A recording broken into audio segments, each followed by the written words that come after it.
Antara kisah yang paling indah dan menarik adalah kisah tentang pengembaraan dan apa yang berlaku di dalamnya untuk mengambil pengajaran daripadanya. Dan antara yang tercantik ialah kisah perjalanan Nabi Musa dan Nabi Khidir alaihimassalam. Di dalamnya terdapat keutamaan bermusafir untuk menuntut ilmu, kerana Nabi Musa alaihissalam telah menempuh perjalanan yang jauh dan menghadapi kepenatan dalam usahanya itu. فَلَمَّا جَاوَزَا قَالَ لِفَتَاهُ آتِنَا غَدَاءَنَا لَقَدْ لَقِينَا مِنْ سَفَرِنَا هَذَا نَصَبًا. Maka apabila mereka telah melampaui tempat itu, berkatalah Nabi Musa kepada pembantunya, bawalah makan tengah hari kita. Sesungguhnya kita telah merasa letih dalam perjalanan kita ini. Dan di dalamnya juga disunatkan bagi seseorang untuk memberi makan kepada pembantunya daripada makanannya sendiri dan makan bersama-sama, kerana ini adalah sebahagian daripada sifat tawaduk. Nabi Musa berkata kepada pembantunya, Atina ghada'ana. Bawalah makan tengah hari kita dan bukan makan tengah hari saya. Dan hendaklah menjaga adab yang baik dengan Allah dengan tidak menyandarkan kepadanya perkara yang buruk sebutannya. Pembantu itu memohon maaf dengan berkata, وَمَا أَنْسَانِيهُ إِلَّا الشَّيْطَانِ. Dan tidaklah yang melupakan aku melainkan syaitan. Ini seperti kata Nabi Ibrahim alaihissalam, وَإِذَا مَرِضْتُ فَهُوَ يَشْفِينَ.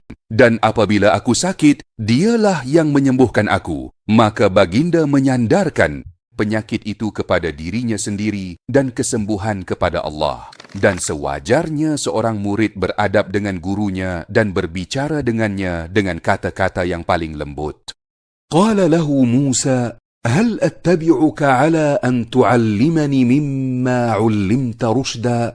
Nabi Musa berkata kepadanya, bolehkah aku mengikutmu supaya engkau mengajarku sebahagian daripada ilmu yang telah diajarkan kepadamu? Dan murid mestilah bersabar dengan gurunya sehingga dia dapat belajar daripadanya. Sesiapa yang bersabar akan mencapai apa yang dicita-citakannya. Sebab itulah Nabi SAW bersabda, Yarhamullahu Musa, lawadidna law sabara hatta yuqassa alaina min amrihima. Semoga Allah merahmati Musa. Kita ingin jika dia bersabar supaya lebih banyak kisah mereka diceritakan. Segala perbuatan masa depan hendaklah disandarkan kepada kehendak Allah, kerana hanya Allah tahu apa yang akan berlaku esok. Baginda berkata, Qala satajiduni in sya'allahu sabira wala a'si laka amra. Engkau akan dapati aku, insya Allah, seorang yang sabar dan aku tidak akan menderhaka kepada perintahmu. Nabi Khidir membocorkan kapal itu untuk menyelamatkannya, bukan menenggelamkannya. Dalam hal itu, tindakan diambil berdasarkan kemaslahatan. Tujuannya jelas dan dibolehkan menyelamatkan keseluruhan harta dengan merosakkan sebahagian daripadanya. Dan kesalihan ibu bapa memberi manfaat kepada anak-anak kerana Allah telah memelihara harta kedua-dua anak yatim itu disebabkan kesalihan bapa mereka. Sa'id bin Al-Musayyib berkata kepada anaknya, sesungguhnya aku menambah solatku keranamu dengan harapan aku akan dipelihara melalui dirimu. Dan beliau membaca ayat ini. Wa kana abuhuma salihah. Dan bapa mereka adalah seorang yang saleh.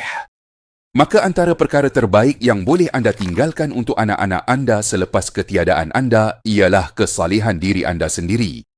Allah Ta'ala berfirman, وَلْيَخْشَ الَّذِينَ لَوْ تَرَكُوا مِنْ خَلْفِهِمْ ذُرِّيَّةً ضِعَافًا خَافُوا عَلَيْهِمْ فَلْيَتَّقُوا اللَّهَ وَلْيَقُولُوا قَوْلًا سَدِيدًا.